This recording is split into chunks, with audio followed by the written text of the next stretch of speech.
से अच्छा लोग के खोज के और उनका के प्रतिनिधि बनावे खातिर समाज में जो व्यवस्था बा, जात पात बा, धर्म मजहब बा के कर्म गांधी के कर्म भूमि चंपारण के भितिहरवा आश्रम से पिछला 2 अक्टूबर जौन गांधी जी बाबा के जयंती बा, वो जयंती तिथि से संकल्प लेके यहाँ का पूरा बिहार में घूमे खतिरा,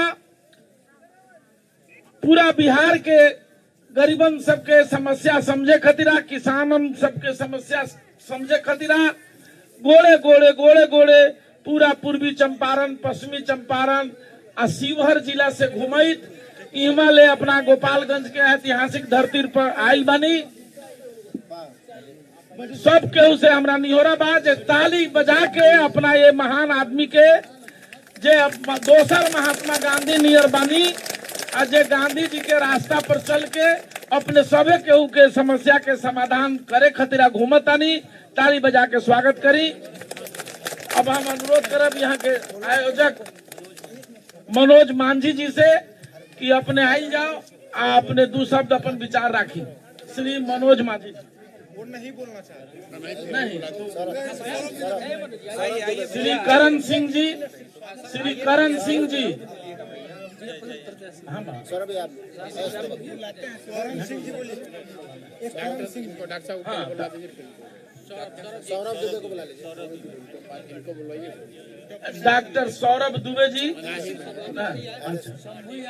अच्छा, शंभू यादव जी से अनुरोध बा जो वहाँ का ही अपन बात कर।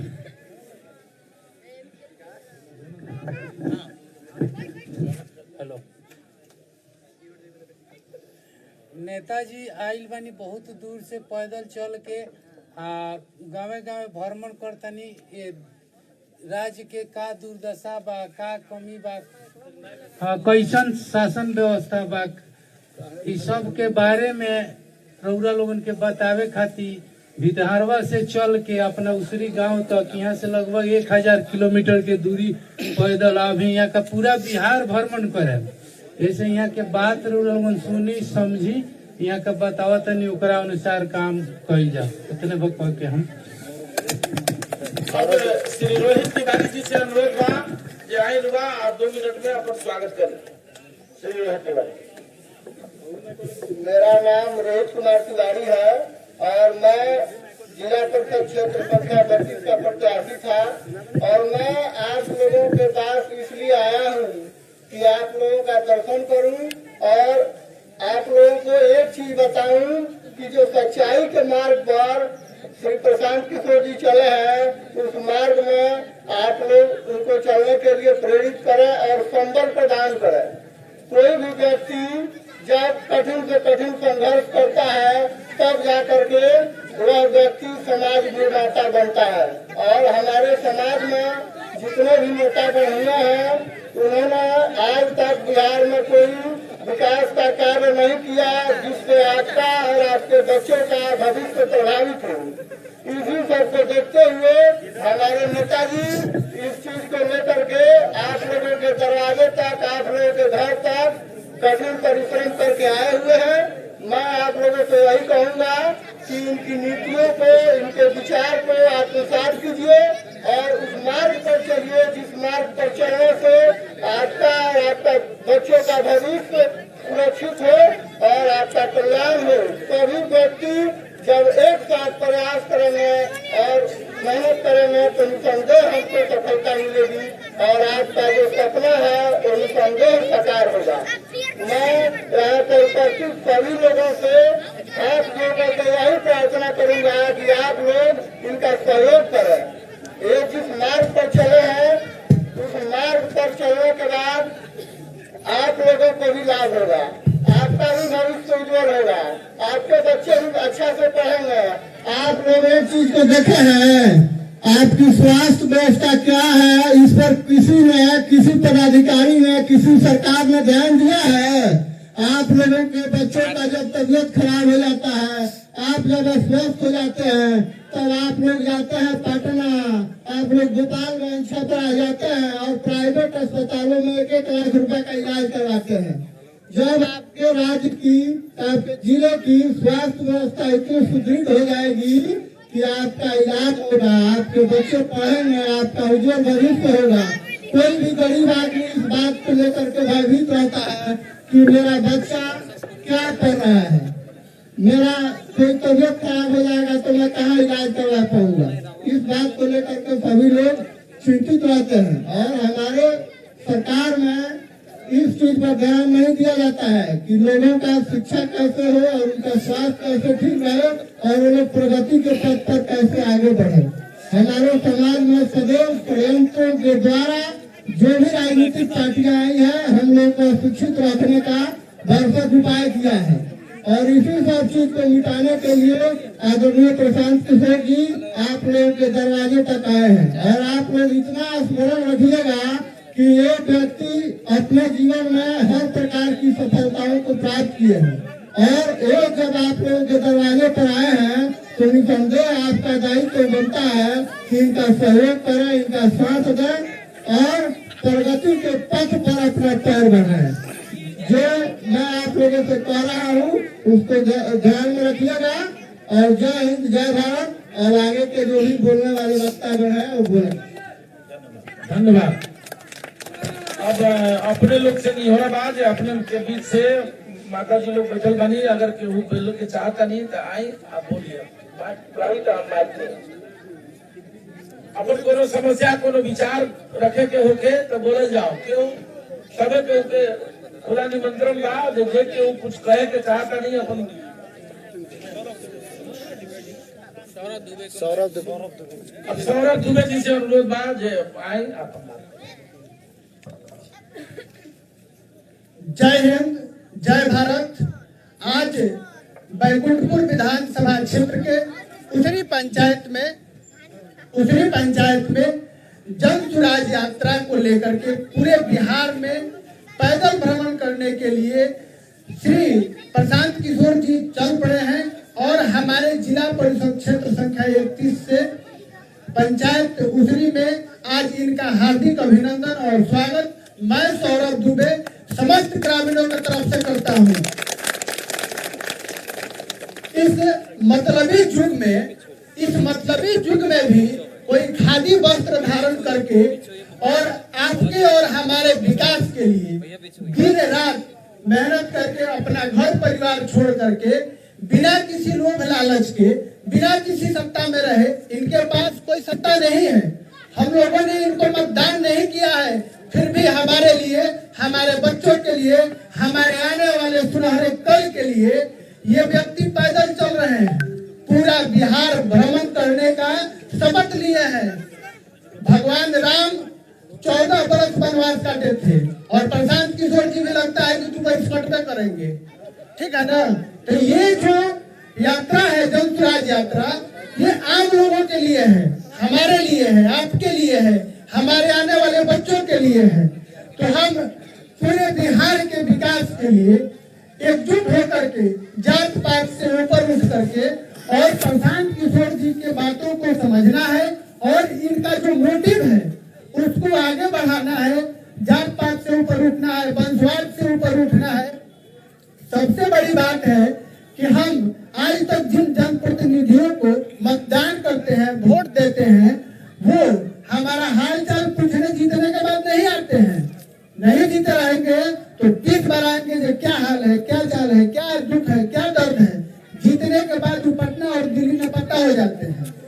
और ऐसे युग में, मतलबी युग में भी कोई हमारे द्वार चल के आया है तो उसका स्वागत जोरदार तालियों से इस उसरी पंचायत के तमाम जनता जनार्दन से निवेदन है कि जोरदार तालियों से श्री प्रशांत किशोर जी का स्वागत कीजिए।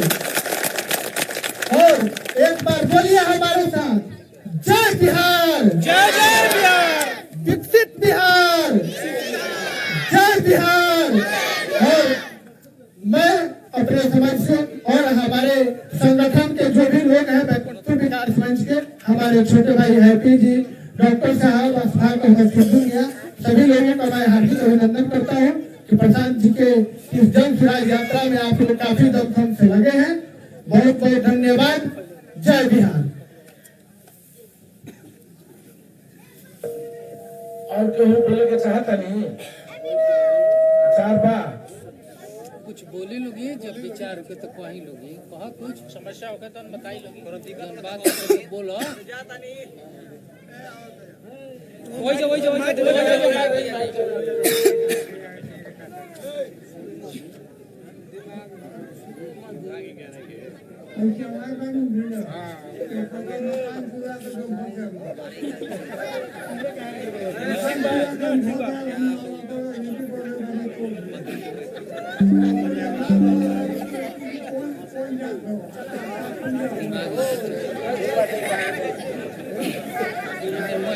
और साथ ही साथ आप इनमें से कोई अपनी समस्याओं को रखना चाहते हैं तो आप लोग जरूर रखिए। प्रशांत जी आपकी समस्या को सुनने के लिए आए हैं। तू पढ़ा लिखल बाड़ू कुछ कहा ना का दिक्कत बा खड़ा हो जा पढ़ा लिखल बाड़ू तब सारा बोले मुंह में देखिए लोग मैंने गरीब अमीर सब तरह तो घर में लाइट आयल बा लेकिन बिल बहुत ज्यादा आवता। बिल ज्यादा आए के ना चाहिए है जरा एगो कमाए वाला बा माने भरलो पर बिल आवता 10,000 15,000 गरीब आदमी कहाँ से भरी। एक माने कुछ समस्या माने करे के चाहिए। स्कूल में माने सबके बच्चा जाता पढ़े स्कूल में खाना अच्छा बने के चाहिए। लापरवाही बहुत स्कूल में। धन्यवाद।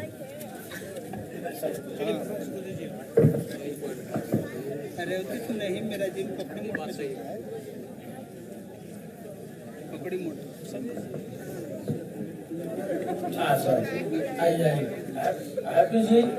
हैप्पी जी स्वागत करेंगे आदरणीय प्रशांत किशोर जी का।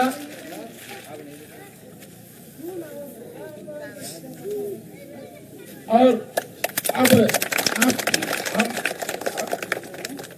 अपने लोगन जिनका इंतजार करता नहीं जिनका सुने खतरे यहाँ जुटल बानी जानी यहाँ का प्रशांत किशोर जी जन सुराज जनता के लिए सुंदर राज के परिकल्पना करके ओकर प्रणेता बानी घूमतानी अपने लोग अपन समस्या बताऊनी बहुत तरह के समाधान में निकले वाला बा। अपने के बीच से अच्छा लोग के खोज के आ उनका के प्रतिनिधि बनावे खातिर आ समाज में जो व्यवस्था बा जात पात बा धर्म मजहब बा ए फेरा में जो हमनी पढ़ के अपन वोट के अपन बाल बच्चा के नुकसान करतानी कोई कलकुली के सुधारे खातिर यहाँ का दोसर का गांधी के रूप में हमनी के दूरा आइल बाने घूमत आने सब लोग मिल के एक बार ताली बजाई और एक बार तारा लगाई। जय जनसुराज जय बिहार। हम निहोरा करतानी आदरणीय प्रशांत किशोर जी से जो अपने हमनी के मार्गदर्शन। नमस्कार।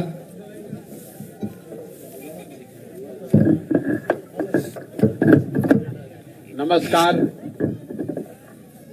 सबसे पहले तो आपने अपने गांव के इस प्रांगण में मुझे अपनी बात रखने का अवसर दिया है उसके लिए आपका आभार व्यक्त करते हैं आपका धन्यवाद करते हैं। देखिए हमारा नाम है प्रशांत किशोर हम नेता ना है रउआ से वोट मांगे नहीं की आई हम पैदल चल रहे हैं।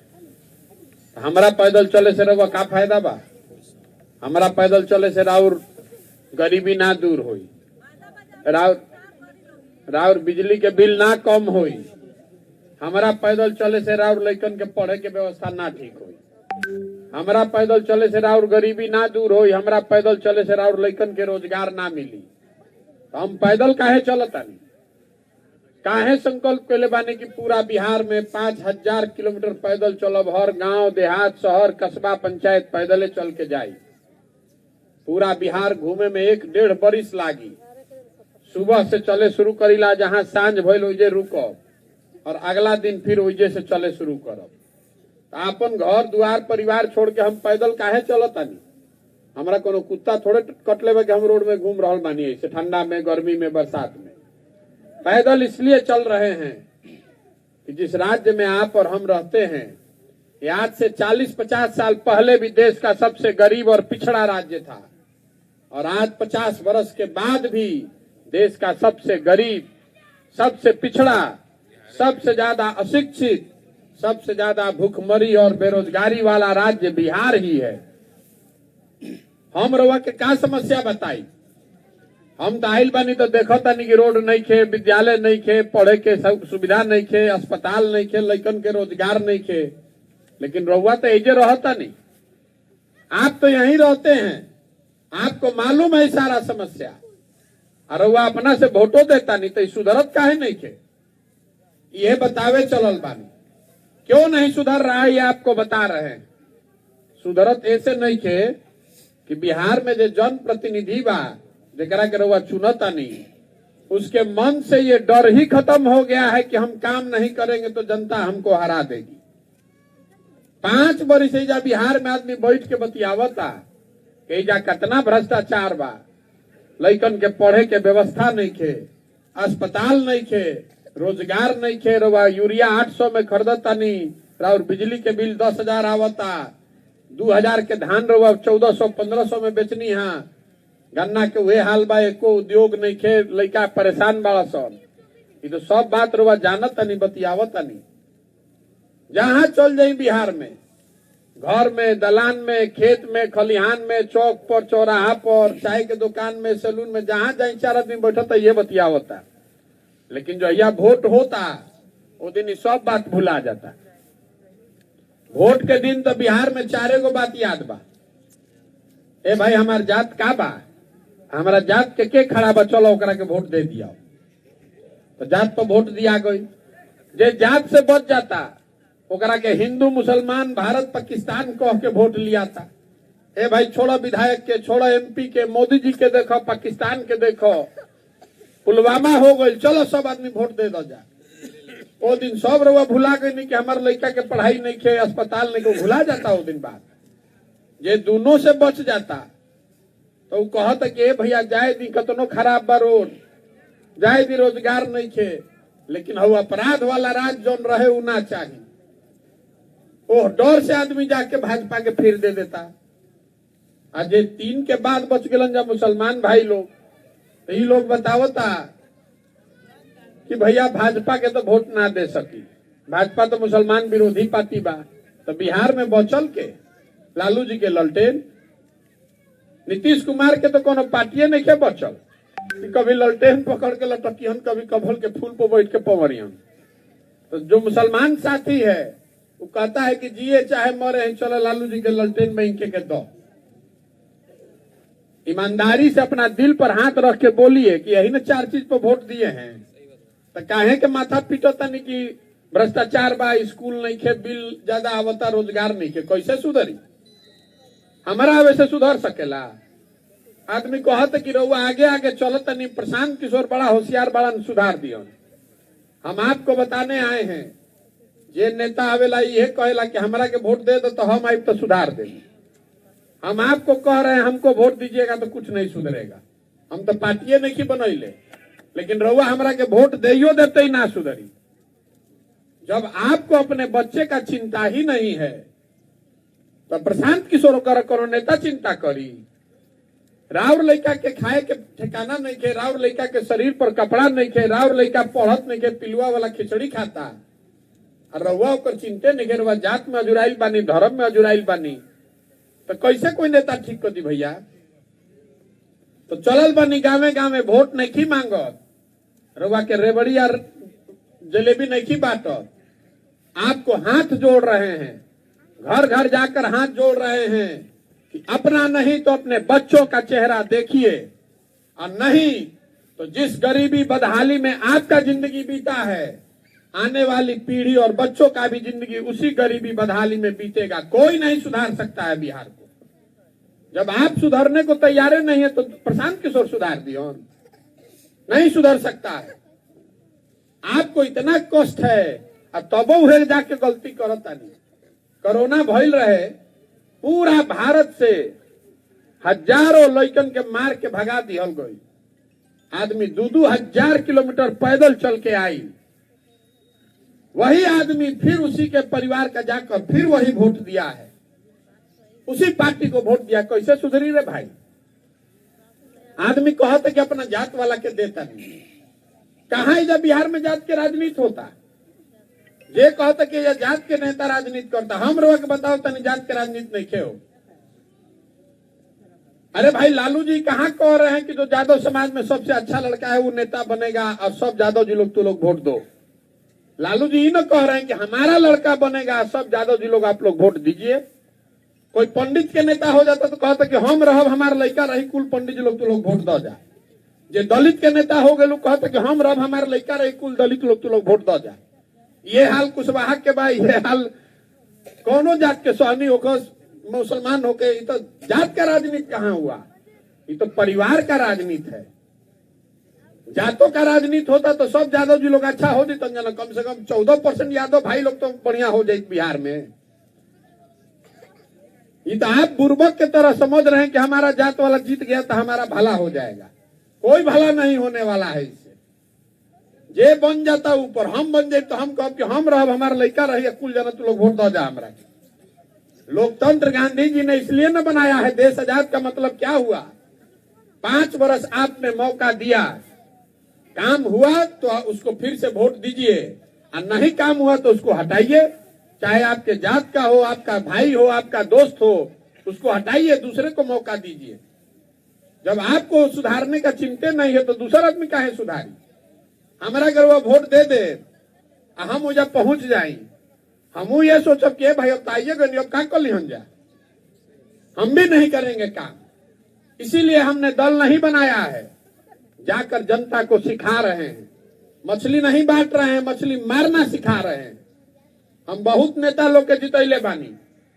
ये आपको भ्रम होता है कि हमार दल जीत गई, हमार नेता जीत गई। जे जीत गई अब गई हेलीकॉप्टर पे, राउर लइका उहे पाई जन रउआ मेहनत कर। कोई ना बचा सकेला, रउआ जात के होके चाहे रउआ धर्म के होके। मोदी जी आवत हम देखे हमनी के, बताई तो घरे घर से मोदी जी के वोट दियाइल बा ना भैया? अरे दियाइल बा तबे ना मोदी जी प्रधानमंत्री बाड़न।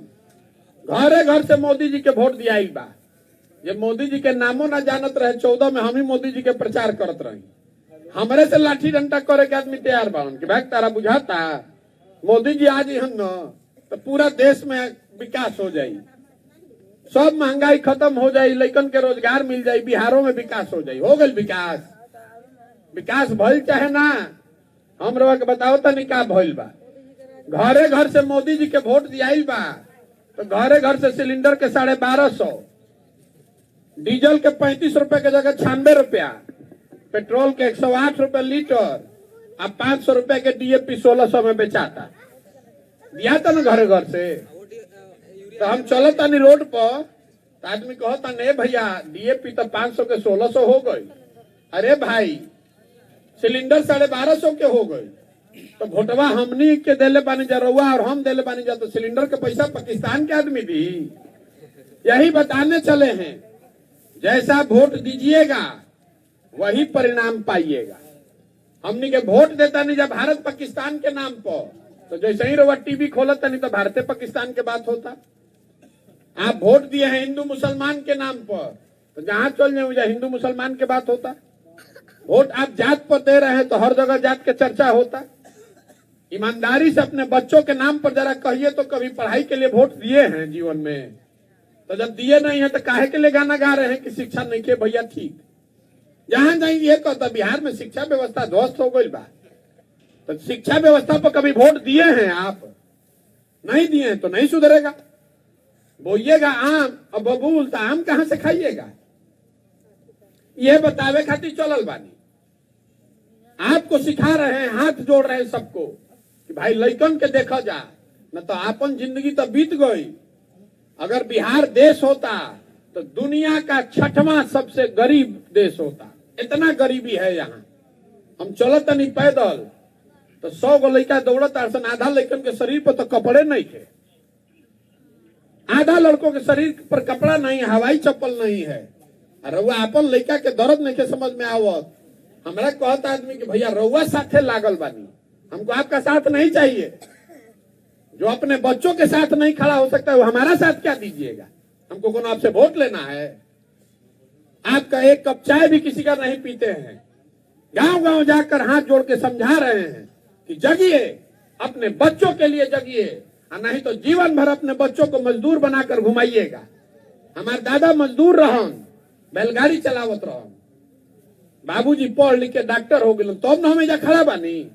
आप 5 किलो अनाज पर अपना वोट बेचिएगा, जात पर वोट दीजिएगा तो आपका बच्चा कैसे आगे बढ़े? अरे भाई जागो ना, जगबो तो पूरा देश में जहां जाता नहीं जाता कहता सन बिहारी मतलब बेवकूफ, बिहारी मतलब अनपढ़, बिहारी शब्द गाली बन गया है और यहाँ के आदमी का आंखें नहीं खुल रहा है। कोई ऐसा घर नहीं है जिसका जवान लड़का घर का सवांग बहरी जाके मजदूरी नहीं कर रहा है। 12,000 14,000 रुपया खाती रउआ बताई हमरा के, रउआ घर के सवांग एक बार ही कोई साल में आवत छठ में तो रउआ 10 दिन 15 दिन भेंट होता, ना तो सालों भर रउआ मुंह देखे के नहीं के मिलो। जे रउआ पेट काट काट के लड़का के पढ़ाई नहीं बड़ा कहीं पाल पोस के 20 बरिस 22 बरिस के हो गई तो पीठ पर झोला लेके चल गई। जहां रेलवे स्टेशन पर वह जाई, बस पे जाई, भेड़ बकरी की तरह बिहार का लड़का जा रहा है मजदूरी करने 14,000 15,000 रुपया खाती। तभी कभी सोचनी है कि काहे यहां से लड़का जा रहा है जब ऐजा कुछ बनते नहीं थे, टीवी फ्रिज मोबाइल सीमेंट छड़ खाद कुछ ऐजा बिहार में बनते नहीं थे, कोई फैक्ट्री नहीं थे, ऐजा के लेकर मजदूरे न बनी हसन। तो हमनी के जागे के चाहिए ना भाई। आदमी कहते कि मोदी जी हम तो ठीक कह दिया, हम आपको कह रहे हैं, आपको चुनौती दे रहे हैं कैमरे पर। मोदी जी के क्या काम कैले बान के नहीं कैले वो छोड़ दी बात। 8-9 बरिस हो गई, अगर एगो मोदी जी बैठक कैले हो खस कि भाई बिहार के आदमी हमरा के आंख बंद करके 39 गो MP जिता के भेजले बान बिहार के गरीब आदमी, एक बार हम कम से कम बैठी तो देखी तो कि भाई बिहार के आदमी के दुर्दशा कैसे ठीक हुई। अरे काम कैलन ना कैलन छोड़ दी, कम से कम एगो बैठक तो करे के चाहिए, समीक्षा तो करे के चाहिए कि भाई बिहार में क्या करे से आदमी के कुछ सुविधा हो जाए। आपको बता रहे हैं कि यहाँ फैक्ट्री काहे नहीं लगता है, इसको याद करके रखिएगा। बिहार में फैक्ट्री क्यों नहीं लगता है? आदमी कहते कि खनिज नहीं थे, कोई कहता कि समुंदर नहीं थे। पंजाब में समुंदर बा, तेलंगाना में समुंदर बा, नहीं समुंदर है वहां। मध्य प्रदेश में राजस्थान में समुंदर बा। एजा रउआ पहले स्वतंत्रता के बाद 33 गो चीनी मिल रहे हो, अगर एजा समंदर रहे काहे नहीं के फैक्ट्री लागत? इस बात को समझिए बिहार के होने के नाते। फैक्ट्री बिहार में इसलिए नहीं लगता है कि जितने पूरे भारत में 1 करोड़ से ज्यादा बिहार का लड़का 14,000 15,000 रुपया में मजदूर बन के काम करता है। अगर फैक्ट्री बिहार में लग जाई तो 14,000 रुपया में मजदूर मिलियन कहां से? देखनी ना कोरोना में जरा के मार के भगा दिया गई, उसी को बस भेज के वापस बुलाया। काहे बुलाया भाई? गुजरात में, तमिलनाडु में, पंजाब में आदमी नहीं खान, ओजा आदमी बा, ओजो मजदूर बा, लेकिन गुजरात में पंजाब में जो मजदूर है वो 30,000 रुपया में काम करेगा। केरल में दिहाड़ी बा 700-750 रुपया, अब बिहार का आदमी जाके 300 रुपया में काम करता। तो ओजा के आदमी बुर्बक बा, ओजा के ला के फैक्ट्री बिहार में लगा दे। अब बिहार में फैक्ट्री लगा दी मोदी जी तो 1 करोड़ मजदूर मिलियन कहां से काम करेगा 14,000 में? तो हमनी के अपना के सब चला के बुझाता। 1 करोड़ लड़का हमनी के कुल 14,000 पर जाके अपन जवानी हार गला रहल बाड़न जा। अंग्रेज क्या करत रह सब? खेती रउआ करत रही एजा कपास के, अब फैक्ट्री लागत रहे इंग्लैंड में, अब ओइजा से इंग्लैंड से सामानवा ला के बेचत रहसन भारत में। वह हाल बिहार के बा। हमनी के लड़का जाके फैक्ट्री में करता मजदूरी, अब बन गई मोटरसाइकिल तो ला के वह मोटरसाइकिल ले जा बेचाता बिहार में, हम रुआ खरीदता नहीं जा। ये बात समझे के चाहिए ना भाई। तो आदमी कहता है भैया ये बुझाता विकल्प ना रहे बिहार में, रउआ दल बनाई। हम आपको कह रहे हैं हमारे दल बनाने से कुछ नहीं होगा। बिहार में तो पहले ही से 50 गो दल बा। बिहार में दल कैसे बनेला?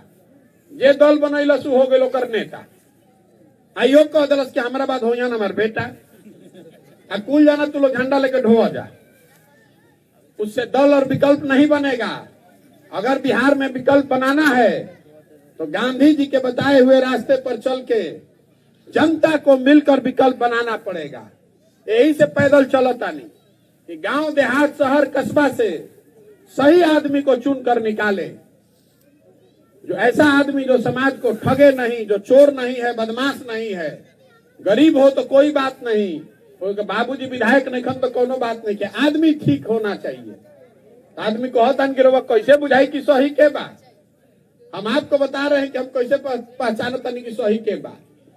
रवा घर में दही जमता, दही में से मक्खन कैसे निकालत तनी? दही में मक्खन है, लेकिन मक्खन निकालने के लिए दही को मथना पड़ता है। वैसे ही समाज भी जमे हुए दही के जैसा है, इसमें अच्छे लोगों की कमी नहीं है। रउआ गांव में जब बैठ जाई तो रउआ नहीं पता कि 5 आदमी के अच्छा बा गांव में, सबको मालूम है। जरूरत इस बात की है कि मत के समाज को आदमी को निकाला जाए। यही से हम पैदल ऐसे नहीं चलत कि हमारा पुलिस में भर्ती होके के बाद। पैदल इसलिए चल रहे हैं कि नीचे समाज की मदद से लोगों को चुने कि कौन आदमी अच्छा बा, के बढ़िया आदमी बा, जरा के हाथ पकड़ के आगे बढ़ा दिहल जाओ, जरा पीछे ताकत लगा के चुनाव जिता दिहल जाओ तो कल समाज खातिर कुछ काम करी। जब पदयात्रा खत्म हुई तो पूरा बिहार से हजारों ऐसे आदमी को निकाल कर बैठाएंगे एक साथ, अब सब लोग मिलकर तय करी कि दल बनावे के बाद तो बन जाये। दल बनावे में कितना देर लागल? तो एक दिन में बन जाये। लेकिन अगर दल बना तो दल प्रशांत किशोर का नहीं, किसी व्यक्ति का नहीं, किसी परिवार का नहीं, किसी जाति का नहीं। दल होना चाहिए उन सारे लोगों का जो इसको मिलकर बनाए और आगे मिलकर चलाए। दल का नेता प्रशांत किशोर का होना चाहिए। दल का नेता उसको होना चाहिए जो बिहार का सबसे काबिल व्यक्ति है, जो हम लोग को इस गरीबी से निकाले, हम लोग को इस परेशानी से निकाले। ओकरा के नौके चाहिए कि हम बनाओ तनी हम ही बन जाए नेता, हमारा बाद हमारा बेटा होई तो फिर बिहार के दूसरा आदमी क्या करी? इस विचार से निकलिए कि कोई आपके जात का, कोई आपके धर्म का, कोई आपके विचारधारा का आदमी आकर बिहार सुधार देगा। बिहार को सुधारने का ताकत सिर्फ और सिर्फ बिहार के लोगों में है, बिहार के लड़कों में है। अगर आप नहीं जगिएगा तो कोई बिहार को नहीं सुधार सकता। इसीलिए पैदल चल रहे हैं। अब रउआ बताई कि प्रयास होके के चाहिए कि ना होके के चाहिए? हम आपसे सवाल पूछ रहे हैं, सबके बोले के बाद हाथ उठा के बोले के बाद। अभी रुक जाए, जब सवाल पूछब तो भाई कैमरा में आवे के चाहिए। न तो आदमी खा के दही चूड़ा सुतल हुई घरे और कहन कि हमरा से कहाँ पूछले रहो। पिछले 30-40 सालों में आपने जिसको भी वोट दिया है, सब नेताओं ने, दलों ने आपको और आपके बच्चों को ठगा है। आज भी बिहार देश का सबसे गरीब और पिछड़ा राज्य है। अब समय आ गया है कि बिहार की जनता गांधी जी के बताए हुए रास्ते पर चलकर अपना और अपने बच्चों के भविष्य के लिए मिलकर अपना विकल्प बनाए, जनता का विकल्प बनाए। अब आप बताइए कि जनता को मिलकर अपना विकल्प बनाना चाहिए कि नहीं बनाना चाहिए? सबके हाथ उठावे के बाद अगर ना बोले के बाद ना बोलो, ना बोले के बाद ना बोले, फिर हाथ नीचे करी पूछो तनी। बिहार की जनता को मिलकर अपना विकल्प बनाना चाहिए कि नहीं बनाना चाहिए? बनावे चाहिए ना भाई। तो आदमी कहता कि भैया इतना तो बुझाता, लेकिन चुनाव कैसे जीतल जाये? हमने के साधारण आदमी, हम लोग कहाँ से चुनाव जीतेंगे? पैसा है ये नहीं के, दल है ये नहीं के, संगठन है ये नहीं के। तो हम आपको बता रहे हैं, जन बल के आगे कोई बल नहीं है। एक बार जनता खड़ी हो गई, अपने बच्चों के लिए आप खड़े हो जाइएगा तो आपके सामने कोई दल, कोई नेता टिकने वाला नहीं है। अजय हमरा के जानता, ओकरा इहो मालूम बा कि प्रशांत किशोर को और कुछ आए चाहे नहीं, चुनाव लड़ाने आता है। 10 वर्ष में जिसका हाथ पकड़े हो चुनावे नहीं हारा है कभी देश में। तो अब की हाली तय कैले बानी कि नेता का नहीं, दल का नहीं, बिहार की जनता का हाथ पकड़े हैं। जिसको भी जनता चुन कर निकालेगी, जेकरा के समाज चुन के निकाल दी, अमीर हो, गरीब हो, अगड़ा हो, पिछड़ा हो, हिंदू हो, मुसलमान हो, महिला हो, पुरुष हो, जिसको भी समाज चुनकर निकालेगा उसी के पीछे अपना पूरा ताकत, शक्ति, पैसा, बुद्धि लगाएंगे और आपके सहयोग और आशीर्वाद से जिता कर लाएंगे। तब न बनी जनता के सरकार। एकर नाम का बा? जन सुराज। सुराज मतलब सुंदर राज। सुंदर राज प्रशांत किशोर का नहीं, जनता का होना चाहिए। यही से जीवन में सब कुछ छोड़कर इस पर दाव लगाए हैं, बिहार की जनता पर भरोसा करके लगाए हैं। हमने के बहरी जाता नहीं जाता कहता अरसन बिहारी मतलब बेवकूफ। हम लोग बेवकूफ आदमी हैं? हम लोग बेवकूफ नहीं हैं। बिहार की जनता बेवकूफ नहीं है। यहाँ के नेताओं ने, व्यवस्था ने हम लोग को बेवकूफ बना दिया है। एक बार आप जग जाइएगा अपने बच्चों के लिए जग जाइएगा तो आप देखिएगा कि जो बच्चे यहाँ से बाहर फैक्ट्रियों में जाकर मजदूरी कर रहे हैं, वही बच्चे आकर बिहार में फैक्ट्री लगाएंगे भी और चलाएंगे भी। इस मिट्टी में इतनी ताकत है। ये ज्ञान की भूमि रही है बिहार। देवताओं को भी आकर यहाँ ज्ञान मिला है और यहाँ का लड़का फैक्ट्री नहीं लगा सकता है। आप खड़े होइए, अपने बच्चों के नाम पर संकल्प लीजिए कि वोट उसको देंगे जो हम लोग के बच्चों को पढ़ने का अच्छा व्यवस्था कराए। वोट उसको देंगे जो यहाँ खेती किसानी को लाभदायक बनाए। वोट उसको देंगे जो यहाँ हमारे जवान बच्चों को सवांग को घर के रोजगार दे, तब न सुधरेगा बिहार। इसीलिए ये पूरा पद यात्रा कर रहे हैं। अब एक बार बिहार की मिट्टी के सम्मान में एक नारा लगाकर खत्म करेंगे। मैं बोलूंगा जय बिहार, आपको बोलना है जय जय बिहार, जय बिहार। बिहार के आदमी में हतने दम बा। पूरा भारत के समझ में आवे के चाहिए कि बिहार के जनता जग सकती है। जय बिहार, जय बिहार। बहुत बहुत धन्यवाद। तो हम चलो तनी 5000 किलोमीटर रुआ सब में से जो मन होके आधा किलोमीटर चली, आना तेजे बैठ के जाके बोरसी तापी।